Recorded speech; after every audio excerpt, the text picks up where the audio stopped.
Nang hingi ng tulong si dating Pangulong Rodrigo Duterte kay Vice President Sara Duterte para i-endorso ang 10 senatorial candidates na sinusuportahan ng kanyang ama.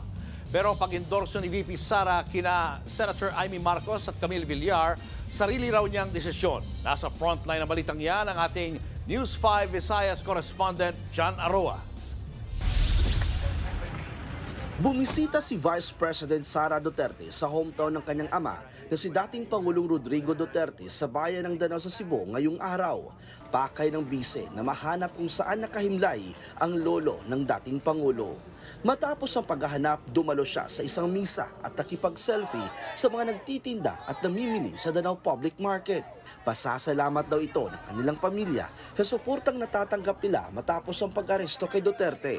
Nagpasalamat din si VP Sara sa mataas na trust ratings na nakuha niya sa kabila ng mga isyong ibinabato sa kanya. Well, nagulat ako nung nakita ko yung numbers ng pagtitiwala ng mga tao sa akin dahil sa sobrang dami ng lumabas ng paninira kung saan man, galing sa mga politiko, galing sa social media, lahat all sides merong paninira. Nakakagulat na tumataas yung numbers.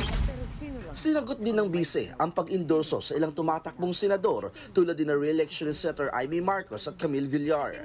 Sinabi noon ni VP Sara na hindi na siya mag-i-endorso ng mga kandidato sa Bilang Pilipino 2025. Pero nagbago raw yan matapos arestuhin ang ama. Kasi ang nag-trigger ng